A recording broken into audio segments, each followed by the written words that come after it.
দেখো, আজকের ভিডিওতে আমরা আপেক্ষিক পরিবাহিতা সম্পর্কে আরও কিছু বিষয় জানব। আপেক্ষিক পরিবাহিতা কাকে বলে এবং আপেক্ষিক পরিবাহিতা কাকে বলে পড়েছি এবং তার সেখান থেকে ফর্মুলা নির্ণয় করেছি যে আপেক্ষিক পরিবাহিতাকে আমরা এই যে কাপ্পা দ্বারা প্রকাশ করা হয়, সেখানে সেই ফর্মুলাটা কাপ্পা ইজিক্যাল টু কী সেটা নির্ণয় করেছি এবং তার এককও নির্ণয় করেছি সিজিএস এবং এসআই পদ্ধতিতে। আপেক্ষিক পরিবাহিতা সম্পর্কে এই বিষয়গুলো আমাদের জানা, যেখানে আমরা পেয়েছিলাম ফর্মুলাতে পেয়েছিলাম কাপ্পা ইজিক্যাল টু কী পেয়েছিলাম 1/r, যেটাকে পরিবাহিতা বলা হয় L/A, যেখানে এই 1/rটাকে আমরা এইভাবেও লিখতে পারি কাপ্পা ইজিক্যাল টু এলটা হচ্ছে পরিবাহিতা ইন্টু L/A, আর এই L/Aটাকে বলা হয় কোষ ধ্রুবক। L/A হচ্ছে কোষ ধ্রুবক, এগুলো আমরা আগেই জেনেছি ধ্রুবক। এবার দেখো, আর এই এলটা হচ্ছে পরিবাহিতা। আর কাপ্পা কাকে বলা হয় বা আপেক্ষিক পরিবাহিতা কাকে বলা হয় না, একক আয়তনের কাপ্পার যদি আমরা সংজ্ঞা বলি, যে কোনো পরিবাহিতা কোষে তড়িৎদ্বার দুটোর মধ্যবর্তী, দেখো কাপ্পার সঙ্গে আমরা যদি নর্মালি বলি, মানে এই এলের মান অর্থাৎ দুটো পরিবাহীর মধ্যে যদি দূরত্ব 1 সেন্টিমিটার হয় আর প্রস্থচ্ছেদ যদি 1 সেন্টিমিটার কিউ হয়, অর্থাৎ যদি দৈর্ঘ্য আর প্রস্থচ্ছেদ সব দুটোই যদি কী হয়ে যায়, একক হয়ে যায়, তার মানে আমরা এক কথায় বলতে পারি একক আয়তনের যে কোনো পরিবাহীর যে একক আয়তনের কোনো তড়িৎ বিশ্লেষ্য দ্রবণের পরিবাহিতাকে ওই দ্রবণের আপেক্ষিক পরিবাহিতা বলা হয়। একক আয়তন আমরা বলেছিলাম, ধরো একটা পাত্র নিয়েছি, তার মধ্যে পরিবাহীটাকে এমনভাবে রাখা হয়েছে যাদের মধ্যে একক আয়তন বর্তমান, মানে ঘনকাকৃতি একটা স্ট্রাকচার যদি আমরা আঁকতে পারি, এটা হয় না ঠিক মতো, না এরকম ঘনকের মতো যদি স্ট্রাকচার আমরা এঁকে নিই, তাহলে আমরা বলতে পারি যেটা তাদের মধ্যে দৈর্ঘ্য আর প্রস্থচ্ছেদ, মানে এইটা একটা পরিবাহী, এটা আর এটা আরেকটা পরিবাহী, এর মধ্যে যখন আমরা কোনো তড়িৎ বিশ্লেষ্য পদার্থকে রাখবো, তখন ওই পদার্থের যে পরিবাহিতাটা হবে সেটাকেই বলা হচ্ছে কিন্তু কাপ্পা বা আপেক্ষিক পরিবাহিতা বা স্পেসিফিক কন্ডাক্টেন্স। একক আয়তন অর্থাৎ এখানে দৈর্ঘ্যটাও হচ্ছে 1 সেন্টিমিটার আর এই পরিবাহীগুলোর প্রস্থচ্ছেদ হচ্ছে 1 সেন্টিমিটার স্কোয়ার, এগুলো আমরা পড়েছি, এটা হচ্ছে 1 সেন্টিমিটার। অর্থাৎ একক আয়তনের কোনো দ্রবণের, মানে তড়িৎ বিশ্লেষ্য দ্রবণের পরিবাহিতাটাকে বলা হচ্ছে আপেক্ষিক পরিবাহিতা। আচ্ছা, এবার আমরা যেটা পড়ব, পরিবাহিতা কোষ সম্পর্কে আগে একটু পড়ে নিই। পরিবাহিতা কোষ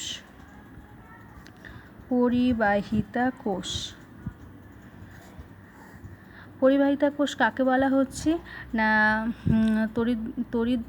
বৈশ্লেষিক দ্রবণ বলতে পারি বা তড়িৎ বিশ্লেষ্য পদার্থের দ্রবণের পরিবাহিতা পরিমাপ করার জন্য যে কোষ ব্যবহার করা হয় তাকে বলা হচ্ছে পরিবাহিতা কোষ। অর্থাৎ এমন একটা কোষ যেটার সাহায্যে কোনো তড়িৎ বিশ্লেষ্য দ্রবণের বা বৈশ্লেষিক দ্রবণের কী নির্ণয় করছি আমরা, পরিবাহিতা, যে আয়নগুলো কতটা পরিমাণ তড়িৎ উৎপন্ন করছে বা আয়নগুলোর দ্বারা উৎপন্ন তড়িতের পরিমাণ বা পরিবাহিতাটা কতটা, সেটা আমরা যে কোষটার সাহায্যে নির্ণয় করি সেটাকে বলা হয় পরিবাহিতা কোষ। কেমন দেখতে হয় পরিবাহিতা কোষটাকে, এমনি সহজভাবে যদি দেখানো যায়, এইটা একটা ধরো পাত্র, দেখো পরিবাহিতা কোষের ক্ষেত্রে যখন আমরা পরিবাহিতা কোষ নির্ণয় করব, একটা পাত্র নিয়েছি এবং এখানে একটা দুটো তড়িৎদ্বার থাকে প্লাটিনাম পাতের, এখানে একটা প্লাটিনাম পাতের তড়িৎদ্বার, যেটা প্লাটিনাম তার দ্বারা যুক্ত এই দেয়ালের সাথে, দুটো এই প্রান্তে কোষটার দুই প্রান্তের সাথে যুক্ত, এবং বাইরে একটা পার্শ্বনল থাকে যার মধ্যে ওই তারটা প্রবেশ করানো থাকে, পার্শ্বনলের মধ্যে, মোটা হয়ে গেল এটা, এবং এই পার্শ্বনলের মধ্যে মার্কারি পূর্ণ থাকে,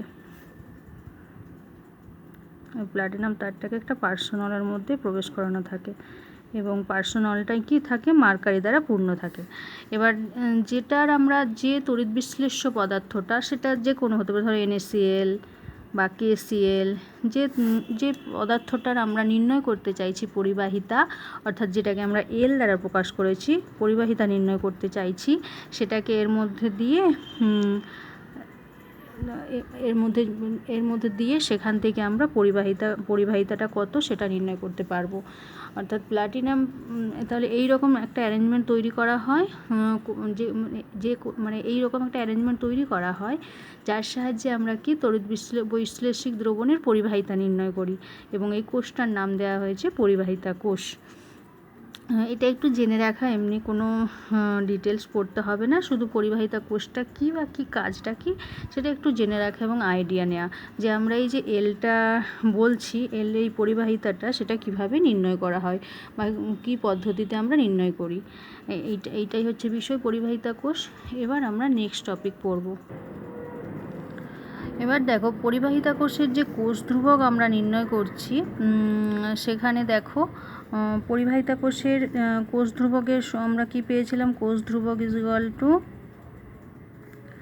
L/A, সরি এটা হচ্ছে বড় হাতের, অর্থাৎ এই পরিবাহী দুটোর মধ্যে দূরত্বটা হচ্ছে L, আর এটা হচ্ছে পরিবাহীগুলোর প্রস্থচ্ছেদ আর কি, ক্ষেত্রফল।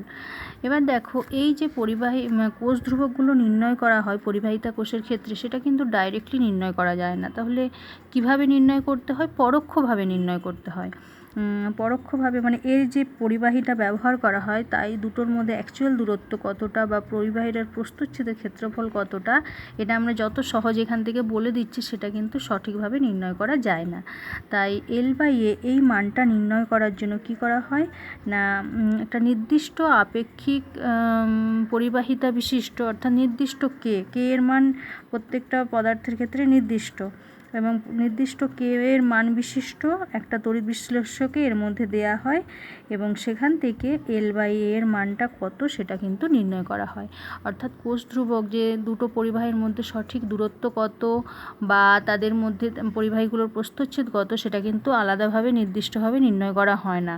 যখন এক্সপেরিমেন্ট করা হয় তখন কি করা হয়, ওই পরিবাহিতা কোষের মধ্যে, এটা পরিবাহিতা কোষ যার সাহায্যে পরিবাহিতা আমরা পরিমাপ করতে চাইছি যে কোনো তড়িৎ বিশ্লেষিক দ্রবণের, এবার যেটার আমরা কোষ ধ্রুবক নির্ণয় করতে চাইব, মানে যে পরিবাহিতা কোষটা, ধরো এই কোষটার কোষ ধ্রুবকের মান নির্ণয় করতে চাইছি, সেক্ষেত্রে কি করব, একটা ধরো KCl এর নির্দিষ্ট KCl এই তড়িৎ বিশ্লেষ্য পদার্থটা এর মধ্যে দিয়ে দেওয়া হলো, একটা নির্দিষ্ট মানে নির্দিষ্ট একটা দ্রবণকে দিয়ে দেওয়া হলো যার আপেক্ষিক পরিবাহিতা আমার জানা, মানে কে এর মান জানা, কাপ্পার মান জানা, দিয়ে দেওয়ার পর সেখান থেকে আমরা জানি কি kappa is equal to 1/R L/A।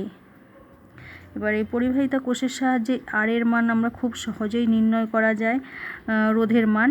এবার কাপ্পার মান আমাদের জানা, স্পেসিফিক কন্ডাক্টেন্স যেটা আপেক্ষিক পরিবাহিতার মান আমাদের জানাই থাকবে, দিয়ে দেওয়া থাকবে, এটার মান এইখানে যখন তড়িৎ বিশ্লেষ্য পদার্থটাকে দেওয়া হবে যে মানটা আর এর মান আমরা নির্ণয় করে ফেলবো, তাহলে এই দুটো মান থেকে আমরা L/A এর মান, যেটাকে কোষ ধ্রুবক, দুটোর অনুপাতটাকে আমরা খুব সহজেই নির্ণয় করতে পারি। তাহলে এইভাবে আমরা কোষ ধ্রুবক কিন্তু অ্যাকচুয়াল মান আমরা জানতে পারি না, পরোক্ষভাবে কোষ ধ্রুবকের মান নির্ণয় করা হয়। এবার আরেকটা কোয়েশ্চেন আমাদের পড়তে হবে যে এই যে পরিবাহিতা কোষে সাহায্যে আমরা তড়িৎ বৈশ্লেষিক দ্রবণের পরিবাহিতা নির্ণয় করছি, সেক্ষেত্রে ডিসি কারেন্ট ব্যবহার কিন্তু করা হয় না, তার বদলে কি ব্যবহার করা হয়, এসি কারেন্ট। মানে এই যে দুটো পরিবাহী তার এর মধ্যে একটা তড়িৎ সংযোগ করা হয়, তো তবেই তো এই পদার্থটার যে তড়িৎ বিশ্লেষিক পদার্থটা আমি নিয়েছি, ধরো যদি NaCl নিই, এর মধ্যে NaCl, এবার এটা তো আয়নে ভেঙে যাবে, Na+Cl-, এবার এই ক্যাটায়ন আর অ্যানায়ন কি পরিমাণ তড়িৎ পরিবহন করছে সেটা পরিমাপ করার জন্য কি এটাকে বাইরে থেকে আমাকে তড়িৎ দিতে হবে, ব্যাটারির সাহায্যে হোক বা কারেন্টের সাহায্যে হোক আমাকে তড়িৎ দিতে হবে। এই যে তড়িৎটা দেয়া হয় বাইরে থেকে সেটা কিন্তু ডাইরেক্ট কারেন্ট না, ডিসি কারেন্ট না, দেয়া হয় এসি কারেন্ট। এটার কারণ কি? এটা প্রশ্ন হতে পারে যে পরিবাহিতা কোষে মানে তড়িৎ বিশ্লেষিক দ্রবণের পরিবাহিতা পরিমাপের জন্য সমপ্রবাহ ব্যবহার না করে পরিবর্তী প্রবাহ অর্থাৎ এসি প্রবাহ ব্যবহার করা হয় কেন? এটার কারণ কি না, যদি আমরা তড়িৎ বিশ্লেষিক দ্রবণের পরিবাহিতা পরিমাপ করার জন্য সমপ্রবাহ ব্যবহার করি। একটা সমপ্রবাহ কথার অর্থ কি, তড়িৎটা একটা নির্দিষ্ট দিকে প্রবাহিত হবে। তাহলে কি হবে, যে তড়িৎ বিশ্লেষ্য পদার্থটা আমরা নিয়েছি সেটা কি হবে, মানে এটা তো বিক্রিয়া ঘটে যাবে, অর্থাৎ সত্যিকারেরই এটা এই পদার্থটার বিক্রিয়া ঘটে গিয়ে এটার গাঢ়ত্ব কমে যাবে, মানে Na+ আর Cl- হয়ে থাকবে না, নতুন একটা পদার্থ উৎপন্ন হয়ে যাবে, অর্থাৎ রাসায়নিক বিক্রিয়া ঘটে যাবে। তার ফলে কি NaCl এর গাঢ়ত্বটা কমে যাবে। আর গাঢ়ত্ব যদি কমে যায় তাহলে কি হবে, কতটা পরিবাহিতা কতটা ওই তড়িৎ বিশ্লেষ্য পদার্থ সেটা আমরা পরিমাপ করতে পারবো না, কারণ পরিবাহিতা গাঢ়ত্বের ওপর নির্ভর করে। আমরা আগেও পড়েছি পরিবাহিতা গাঢ়ত্বের ওপর নির্ভর করে, যে গাঢ়ত্ব বাড়লে মানে আয়নের সংখ্যা যদি বাড়ে তখন কি হবে, পরিবাহিতা বাড়বে। তাই যে যখন সমপ্রবাহ অর্থাৎ এখানে যদি ডিসি প্রবাহ পাঠাই তাহলে কিন্তু যে তড়িৎ বিশ্লেষ্য পদার্থটা নেব, আমি এখানে NaCl উদাহরণ নিয়েছি, তোমরা যে কেউ নিতে পারো, যা কিছু নিতে পারো, তার সেই ক্ষেত্রে কিন্তু এর গাঢ়ত্বটা কমে যাবে, অর্থাৎ ক্যাটায়ন অ্যানায়নের গাঢ়ত্ব কমে যাবে। তাই সঠিক পরিমাপ আমরা করতে পারবো না, সঠিক পরিবাহিতা পরিমাপ করা যাবে না। কিন্তু যদি আমরা পরিবর্তী প্রবাহ বা অল্টারনেটিং কারেন্ট নিই, এসি কারেন্ট নিই, সেক্ষেত্রে দেখা যাবে মানে প্রথমে ধরো এটা একটা সম্মুখী যে বিক্রিয়া ঘটবে, আবার বিপরীত দিকে যখন কারেন্টটা আবার বিপরীত দিকে আসবে, যেহেতু দুদিকে পরিবর্তী প্রবাহ মানে কি, কিছুক্ষণ একটা নির্দিষ্ট দিকে প্রবাহিত হবে, তারপরেই আবার ওর অভিমুখ চেঞ্জ হয়ে যাবে। তাহলে Na+Cl- এরা যদি সম্মুখমুখী বিক্রিয়া করে একটা নতুন প্রোডাক্ট উৎপন্ন করে, আবার কিছুক্ষণ পরে ওরা ভেঙে গিয়ে আবার এই আয়নে চলে আসবে। তাহলে এদের যে গাঢ়ত্ব অর্থাৎ তড়িৎ বিশ্লেষিক দ্রবণের গাঢ়ত্ব, আমি এখানে বারবার NaCl বলছি উদাহরণের জন্য, যে কোনো তড়িৎ বিশ্লেষিক দ্রবণের গাঢ়ত্বের কিন্তু কোনো পরিবর্তন হবে না। তাই কি করা হয়, পরিবাহিতা পরিমাপ করার জন্য সবসময় কি এসি কারেন্ট ব্যবহার করা হয়, কখনোই কিন্তু ডিসি কারেন্ট ব্যবহার করা হয় না, কারণ সেক্ষেত্রে ত্রুটিপূর্ণ রেজাল্ট আসবে। আর একটা কারণ আছে, সেটা তোমরা একটু শুধু জেনে রাখো, ডিটেলস পড়তে হবে না, যে তড়িৎ বিশ্লেষণের ফলে তড়িৎদ্বারে যদি গ্যাসীয় পদার্থ উৎপন্ন হয় তাহলে ছদন ক্রিয়া ঘটে। মানে যখন আমরা ডিসি কারেন্ট পাঠাচ্ছি তখন যদি তড়িৎ বিশ্লেষণ ঘটে যায়, মানে নতুন পদার্থ উৎপন্ন হয়ে যায়, সেক্ষেত্রে যদি গ্যাসীয় পদার্থ উৎপন্ন হয় তাহলে পোলারাইজেশন ঘটে বা ছদন ক্রিয়া যেটা বলছে, এর ফলেও কিন্তু যে পরিবাহিতাটা আমরা নির্ণয় করছি অর্থাৎ এল যেটা নির্ণয় করছি তার মান ত্রুটিপূর্ণ হবে।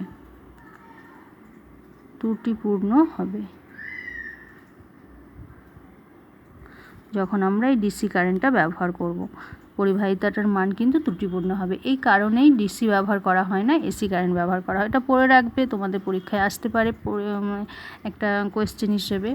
এবার আরেকটা কোয়েশ্চেন আমরা পড়ব, নেক্সট কোয়েশ্চেন। এবার দেখো সেকেন্ড আরেকটা প্রশ্ন আমরা নিয়েছি। দেখো সেকেন্ড প্রশ্ন কি, কাপ্পা আমরা জানি, কাপ্পা মানে আপেক্ষিক পরিবাহিতা, একক আয়তনের তড়িৎ বিশ্লেষিক দ্রবণের পরিবাহিতাটাকে বলা হচ্ছে কাপ্পা। আর L/A হচ্ছে যে কোনো কোষের কোষ ধ্রুবককে প্রকাশ করা হয়। বলা হচ্ছে যে আপেক্ষিক পরিবাহিতা কার ওপর নির্ভর করে না, কোষ ধ্রুবকের ওপর নির্ভর করে না। ধরো আমি দুটো বিভিন্ন সাইজের কোষ নিয়ে নিচ্ছি, একটা ছোট আর একটা বড়, এই রকম নিয়ে নিচ্ছি। এটা হচ্ছে একটা তড়িৎদ্বার,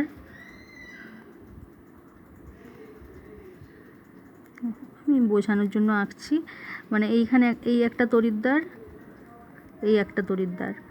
এবার এদের মধ্যে ধরো তড়িৎ সংযোগ ঘটানো হয়েছে পরিবাহিতা পরিমাপ করার জন্য। এবার এটা একটা কোষ, এর ধরো দৈর্ঘ্য একটা নির্দিষ্ট দৈর্ঘ্য L, এর প্রস্থচ্ছেদের ক্ষেত্রফল L/A মানে কোষ ধ্রুবক যেটা হবে। আরেকটা কোষ নিয়ে নিচ্ছি,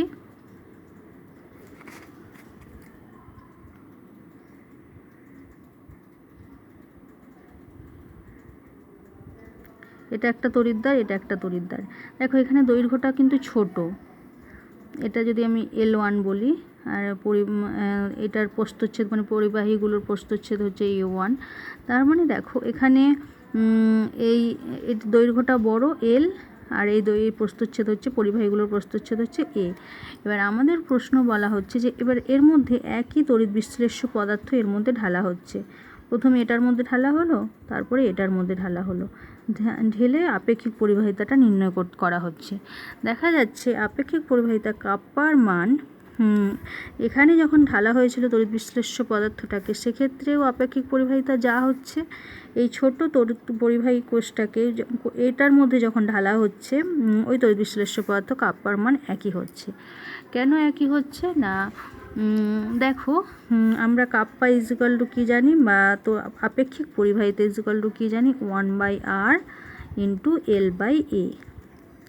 এবার এই যখন আমরা পরিবাহিতা নির্ণয় করছি, এইটার মধ্যে যখন পরিবাহিতা নির্ণয় করছি তখন ওই 1/r একরকম হবে, মানে r এর মান একটা অন্য হবে। আবার যখন এইটার মধ্যে ঢালা হচ্ছে ওই একই পদার্থকে, তখনও কিন্তু এই 1/r এর মান আরেকটা অন্য মান হবে, ধরো 1/r1 হলো। কিন্তু এই 1/r আর ইন্টু L/A এই দুটোকে গুণ করলে একটা ধ্রুবক মান আসে। মানে পদার্থটাকে যে পাত্রেই রাখা হোক না কেন, তাদের গুণফলটা, মানে এই 1/r অর্থাৎ পরিবাহিতা ইন্টু L/A কোষ ধ্রুবকের দুটোর গুণফলের মান সবসময় ধ্রুবক আসবে। মানে এক্ষেত্রেও এটার হয়তো আর এর মান যা, এটার আর এর মান আলাদা, এটারও দৈর্ঘ্য আলাদা, এটার প্রস্থচ্ছেদ আলাদা, সব কিছু আলাদা, কিন্তু এই টার্ম দুটো অর্থাৎ 1/r ইন্টু L/A এই দুটোর গুণফল কিন্তু সবসময় ফিক্সড, একই থাকবে। যত তুমি বড় কোষেই পরিবাহিতা নির্ণয় করো কেন বা ছোটোতেই নির্ণয় করো না কেন, দুটোর ক্ষেত্রেই কিন্তু কাপ্পার মানের কোনো চেঞ্জ হচ্ছে না। অর্থাৎ আমরা বলতে পারি যে আপেক্ষিক পরিবাহিতা কোষ ধ্রুবকের ওপর নির্ভর করছে না। অর্থাৎ কোষটার দৈর্ঘ্য বড়, মানে পরিবাহী দুটোর মধ্যে কতটা দূরত্ব বেশি বা পরিবাহীর প্রস্থচ্ছেদ কতটা, তার ওপর কিন্তু নির্ভর করছে না। কারণটা কি, আলাদা হলেও এই 1/r ইন্টু L/A এর মান সবসময় ধ্রুবক থাকছে, তাই কাপ্পার মান একটা নির্দিষ্ট ধ্রুবক। তাকে মানে পরিবাহী কোষটাকে চেঞ্জ করলেও তার কাপ্পার মান অর্থাৎ আপেক্ষিক পরিবাহিতার মানের কোনো পরিবর্তন হবে না। তাহলে এটা হচ্ছে আরেকটা প্রশ্ন, যে আপেক্ষিক পরিবাহিতার মান কি কোষ ধ্রুবকের উপর নির্ভর করে, কেন করে না। অর্থাৎ আমরা বলতে পারি নির্দিষ্ট দ্রবণের আপেক্ষিক পরিবাহিতা কোষ ধ্রুবকের ওপর নির্ভরশীল নয়, মানে এইটার ওপর নির্ভরশীল নয়, L/A এর ওপর নির্ভরশীল নয়। আচ্ছা, এবার যে টার্মটা আমরা পড়বো, যে বিষয়টা আমরা পড়বো না, আপেক্ষিক পরিবাহিতা অর্থাৎ যেটাকে আমরা কাপ্পা বলছি, একক আয়তনে তড়িৎ বিশ্লেষ্য দ্রবণের পরিবাহিতা, এই মানটা কি কি বিষয়ের ওপর নির্ভর করে। এবার দেখো, আমরা যদি একটা একক আয়তনের আয়তন বিশিষ্ট একটা কোষ নিয়ে নিই, পরিবাহিতা কোষ, এটার ক্ষেত্রে কি একক আয়তন মানে এটা হচ্ছে একটা পরিবাহী, এটা আর একটা পরিবাহী, এদের মধ্যে সব সমান, মানে দৈর্ঘ্যটা, এইটা দৈর্ঘ্য 1 সেন্টিমিটার, প্রস্থচ্ছেদ 1 সেন্টিমিটার স্কোয়ার, তার এর মধ্যে যে কোনো তড়িৎ বিশ্লেষ্য পদার্থ যখন ঢালবো তার যে পরিবাহিতাটা হবে সেটাই হচ্ছে এই কাপ্পা। এবার দেখো, এবার একক আয়তন মানে 1 সেন্টিমিটার কিউব বলতে পারি এর আয়তন। ঘনকের আয়তন জানি আমরা সেন্টিমিটার, 1 সেন্টিমিটার কিউব। বাহু 3টে, দৈর্ঘ্য ইন্টু প্রস্থ ইন্টু উচ্চতা, দৈর্ঘ্য 1, প্রস্থ 1, উচ্চতা 1, তাই 1 সেন্টিমিটার কিউব। এবার এই একক আয়তনের মধ্যে কাপ্পার মান কিসের উপর নির্ভর করবে না, তড়িৎ বিশ্লেষের প্রকৃতির ওপর। মানে তড়িৎ বিশ্লেষ্য পদার্থটা কি মৃদু না তীব্র, তীব্র হলে কি, যে তীব্র তড়িৎ বিশ্লেষ্য, মানে 1 নম্বর হচ্ছে, তাহলে আমরা কি পড়লাম, তড়িৎ বিশ্লেষ্য দ্রবণের তড়িৎ বিশ্লেষের প্রকৃতির ওপর,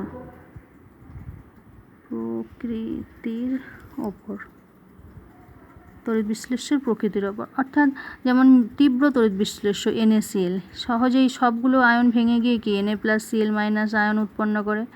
মানে তুমি যদি 5টা NaCl নাও, 5টাই ভেঙে গিয়ে ক্যাটায়ন অ্যানায়ন উৎপন্ন করবে। কিন্তু আবার যদি মৃদু তড়িৎ বিশ্লেষ্য নাও, CH3COOH অ্যাসিটিক অ্যাসিড, তার কিন্তু যদি তুমি ধরো 5টা নিয়েছো, তার হয়তো একটা আয়নে ভাঙছে,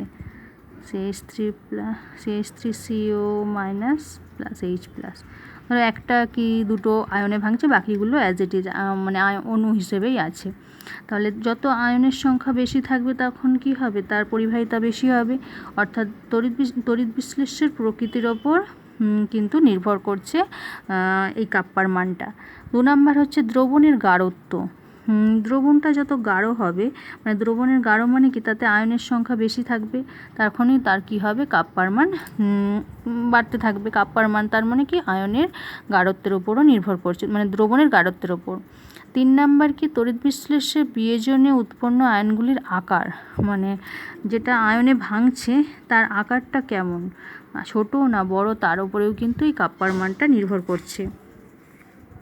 আর 4 নাম্বার কি, দ্রবণের আয়নগুলির দ্রাবকের প্রকৃতির ওপর, মানে কোন দ্রবণের মধ্যে দ্রাবকটা দ্রবীভূত আছে তার ওপরও নির্ভর করছে। আর 6 নাম্বার হচ্ছে উষ্ণতার ওপর, কারণ উষ্ণতা যত বাড়াবো তখন কি হবে, আয়নে ভাঙার ক্ষমতা তত বাড়তে থাকবে। এই সব বিষয়গুলোর উপর নির্ভর করে। এবার এগুলো তোমরা ভালো করে পড়ে নেবে, একটু রিডিং পড়ে রাখবে যে কি কি বিষয়ের ওপর এই কাপ্পার মানটা বা আপেক্ষিক পরিবাহিতা মানে দেখো সহজে কি, যে কারেন্ট উৎপন্ন করার ক্ষমতা, মানে আয়নগুলো চলাচল করবে ততই তো তড়িৎ উৎপন্ন হবে। সেই আয়নগুলো চলাচলের কতটা চলাচল করে কতটা কারেন্ট উৎপন্ন করছে, সেটাই কিন্তু পরিবাহিতা তড়িৎ বিশ্লেষিক দ্রবণের। সেই পরিবাহিতাটা পরিমাপ আমরা করে, তো এই পরিবাহিতাটাকেই মাপার জন্য পরিবাহিতাটা কী কী বিষয়ের উপর নির্ভর করে, একটা হচ্ছে তড়িৎ বিশ্লেষণ দ্রবণের প্রকৃতি, তারপরে আয়নের গাঢ়ত্ব, এই বিষয়গুলোর উপর নির্ভর করে, এগুলো একটু রিডিং পড়ে রাখবে। আর মেনলি আমরা এখন যেটা ডিটেলসে পড়ব, যে দ্রবণের গাঢ়ত্ব পরিবর্তনে আপেক্ষিক পরিবাহিতা কিভাবে পরিবর্তিত হয়। 2 নাম্বার যেটা আমি বলেছি, যে তড়িৎ বিশ্লেষ্য দ্রবণের গাঢ়ত্বের উপর নির্ভর করে কে এর মান, দ্রবণের গাঢ়ত্বের ওপর কিভাবে নির্ভর করে, এইটা আমরা ডিটেলসে পড়ব, যে এই আপেক্ষিক পরিবাহিতার মান দ্রবণের গাঢ়ত্বের ওপর কিভাবে নির্ভর করে, মানে দ্রবণের গাঢ়ত্ব বাড়লে আপেক্ষিক পরিবাহিতার মান কিভাবে বাড়বে না কমবে, বা দ্রবণের গাঢ়ত্ব কমালে হ্রাস করলে আপেক্ষিক পরিবাহিতা কমবে না বাড়বে, সেই সম্পর্কে ডিটেলসে পড়ব। আর বাকি কী কী বিষয়ের ওপর নির্ভর করে যেগুলো আমি পড়লাম সবগুলো, টোটাল 6টা, যে উষ্ণতার উপর নির্ভর করে, দ্রবণের গাঢ়ত্বের উপর নির্ভর করে, তা প্রকৃতির ওপর নির্ভর করছে, আয়নগুলির আকারের ওপর, আয়নগুলির আয়নগুলি যে বিয়োজনের মাত্রা তার ওপর, দ্রাবকের প্রকৃতির ওপর, এগুলো একটু রিডিং করে রাখবে। এবার আমরা গাঢ়ত্বটা সম্পর্কে ডিটেলসে পড়ব। দেখো যেটা বলেছিলাম দ্রবণের গাঢ়ত্বের ওপর, আমরা জানি তড়িৎ বিশ্লেষ্য দ্রবণ 2 প্রকার, একটা হচ্ছে তীব্র, 2 নাম্বার হচ্ছে মৃদু। তীব্র তড়িৎ বিশ্লেষণের উদাহরণ কোনগুলো, KCl, NaCl, যে কোনো এই লবণগুলো বা অ্যাসিড, এরা তীব্র তড়িৎ বিশ্লেষ্য। মৃদু কারা, অ্যাসিটিক অ্যাসিড, অ্যামোনিয়াম হাইড্রোক্সাইড, এরা ক্ষার, এরা হচ্ছে মৃদু তড়িৎ বিশ্লেষ্য। অর্থাৎ টোটাল যদি 50টা আমি NaCl নিই দ্রবণে, 50টাই কিন্তু আয়নে ভেঙে যাবে, কিন্তু এদের ক্ষেত্রে যদি 50টা নিই, হয়তো 10টা আয়নে ভাঙছে, বাকি 40টা অ্যাজ ইট ইজ অনুরূপেই বর্তমান আছে। এইবার দেখো, যদি আমরা কাপ্পার মান এই গাঢ়ত্বের ওপর কীভাবে নির্ভর করছে, মানে আপেক্ষিক পরিবাহিতা গাঢ়ত্ব বৃদ্ধি বা হ্রাস করলে সেটা কিভাবে পরিবর্তিত হয়। দেখো, তীব্র তড়িৎ বিশ্লেষ্য পদার্থের ক্ষেত্রে যদি আমরা দ্রবণের গাঢ়ত্ব বৃদ্ধি করি, কাপ্পা কথার অর্থ কি, একক আয়তনের, ধরো যে কোনো একটা পরিবাহী কোষই আমি নিচ্ছি, এটা একটা পরিবাহী কোষ, এটা একটা তড়িৎদ্বার, এটা একটা তড়িৎদ্বার, একে কারেন্টের সাথে যুক্ত করা হয়েছে, এর মধ্যে তড়িৎ বিশ্লেষ্য পদার্থ নেওয়া আছে, এর মধ্যে তড়িৎ বিশ্লেষ্য, এটা হচ্ছে তড়িৎদ্বার, এগুলো তড়িৎদ্বার, এটা একটা তড়িৎদ্বার, এটা একটা তড়িৎদ্বার, একে কারেন্টের সাথে যুক্ত করা হয়েছে তড়িৎদ্বারগুলোকে। তার মানে এর মধ্যে যে তড়িৎ বিশ্লেষ্য পদার্থ নিয়েছি, এর গাঢ়ত্ব যদি বৃদ্ধি পায়, মানে গাঢ়ত্ব যদি বৃদ্ধি করা হয়, তার মানে কি একক আয়তনের, কাপ্পা মানে কি একক আয়তনের তড়িৎ বিশ্লেষ্য দ্রবণের পরিবাহিতা, মানে একক আয়তনে আয়নের সংখ্যা বাড়বে। প্রথমে যে অবস্থায় ধরো NaCl নেওয়া হয়েছে, এর মধ্যে এবার NaCl নেওয়ার ফলে এর মধ্যে যতগুলো আয়ন ছিল সবগুলো তো এর মধ্যে ছড়িয়ে ছিটিয়ে আছে, তার মানে আমরা যদি একক আয়তনে তুলনা করি, এইটার মধ্যে কটা আয়ন আছে সেইটার উপরেই নির্ভর করে কিন্তু এটার মান। এবার আমরা যদি গাঢ়ত্ব বাড়াই, তার মানে কি NaCl যদি আমরা 100টা নিই, 100টাই কিন্তু আয়নে ভেঙে যাবে। ভেঙে গিয়ে তার মানে কি, যে ভাঙছে মানে সেটা তো পুরোটার মধ্যে ছড়িয়ে আছে। তার মানে এই যে অল্প একক আয়তন, এটাকে যদি ভাঙি আমরা অনেকগুলো একক আয়তন পাবো। এই একক আয়তনে কি অণুর সংখ্যা বাড়তে, আয়নের সংখ্যা বাড়তে থাকবে, তার মানে কাপ্পার মান বাড়তে থাকবে তীব্র তড়িৎ বিশ্লেষের ক্ষেত্রে। মানে তার মানে সমানুপাতিক সম্পর্ক। যদি আমরা গাঢ়ত্ব বাড়াই তাহলে কাপ্পা আপেক্ষিক পরিবাহিতার মান ক্রমশ বৃদ্ধি পাবে। গাঢ়ত্ব বৃদ্ধির সাথে সাথে আপেক্ষিক পরিবাহিতার মান বৃদ্ধি পাবে। 2 নাম্বার হচ্ছে এটা হচ্ছে বৃদ্ধি পাবে। 2 নাম্বার, মৃদু তড়িৎ বিশ্লেষ্য পদার্থের ক্ষেত্রে কি ঘটে যদি গাঢ়ত্ব বৃদ্ধি করি? মৃদু তড়িৎ বিশ্লেষ্যের ক্ষেত্রে দেখো, দ্রবণটা যদি লঘু হয়, মানে দ্রবণের গাঢ়ত্ব যদি কম হয়, তাহলে কিন্তু আয়নগুলো একটু বেশি বিয়োজিত হতে পারে। মানে মৃদু দ্রবণে তো দ্রবণগুলো, এই মৃদু তড়িৎ বিশ্লেষ্যগুলো বেশি বিয়োজিত হওয়ার ক্ষমতা থাকে।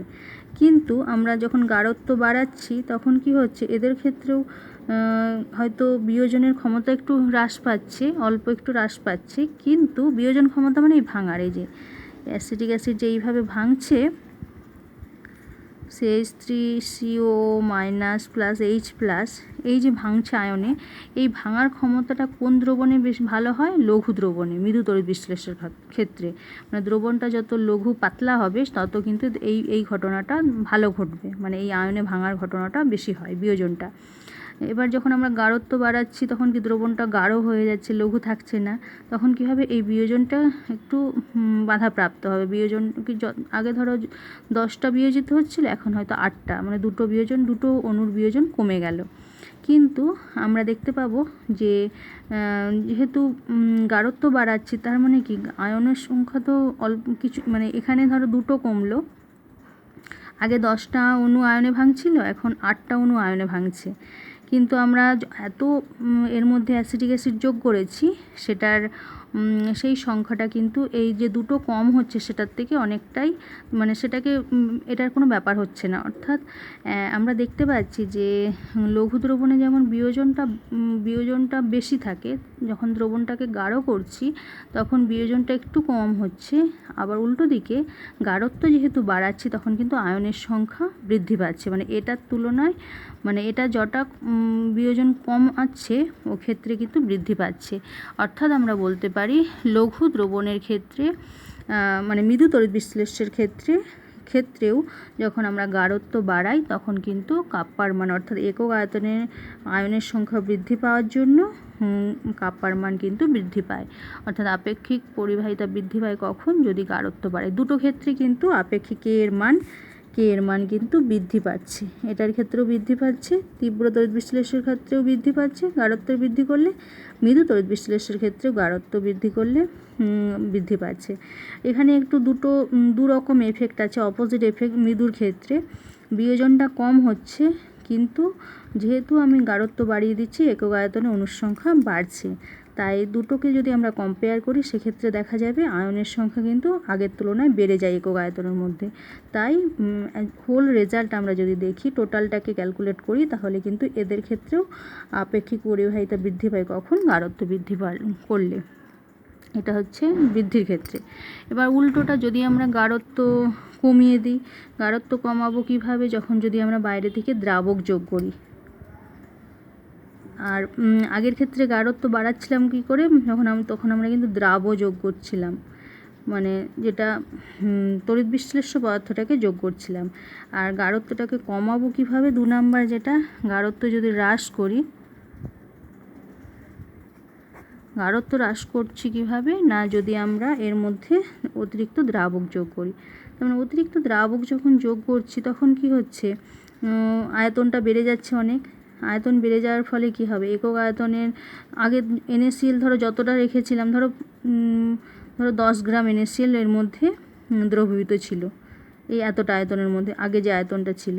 এবার এর মধ্যে আরও জল দিচ্ছি, তার মানে কি আয়তন বেড়ে যাচ্ছে। তা কিন্তু ওই আয়তনের মধ্যে কত গ্রামই দ্রবীভূত আছে? 10 গ্রামই দ্রবীভূত আছে। সেক্ষেত্রে আমরা দেখব একক আয়তনের অণুর সংখ্যা কিন্তু কমে যাবে। যেহেতু অণুর সংখ্যা কমে যায়, আয়নের সংখ্যা কমে যাবে। যেহেতু আয়নের সংখ্যা কমে যাবে, তাই কিন্তু কাপ্পার মানও কিন্তু হ্রাস পাবে। অর্থাৎ তীব্র তড়িৎ বিশ্লেষের ক্ষেত্রে যদি আমরা গাঢ়ত্ব হ্রাস করি, গাঢ়ত্বকে হ্রাস করলে, গাঢ়ত্ব যদি কমাই তাহলে কিন্তু আপেক্ষিক পরিবাহিতা অর্থাৎ কাপ্পার মানও হ্রাস পাবে। এবার মৃদু তড়িৎ বিশ্লেষের ক্ষেত্রে কি ঘটে? মৃদু তড়িৎ বিশ্লেষের ক্ষেত্রে যখন আমরা দ্রাবক বাড়াচ্ছি দ্রবণটা লঘু হয়ে যাচ্ছে, অর্থাৎ বিয়োজনটা, যেটা একটা মৃদু তড়িৎ বিশ্লেষণ, এই যে বিয়োজন হারটা সামান্য বেড়ে যায়, কিন্তু একক আয়তনে যদি আমরা আয়নের সংখ্যা মানে গণনা করি তাহলে দেখাবে আয়নের সংখ্যা কিন্তু কম হয়। তাই এক্ষেত্রেও কিন্তু কাপ্পার মান হ্রাস পায়। মানে একটা ফ্যাক্টর বাড়ছে, মানে এই যে বিয়োজনটা বাড়ছে, কিন্তু একক আয়তনে আয়নের সংখ্যা কিন্তু কমে যাচ্ছে, তাই কাপ্পার মানও কমে যাচ্ছে। অর্থাৎ দুটোই ক্ষেত্রে একই ধরনের সম্পর্ক।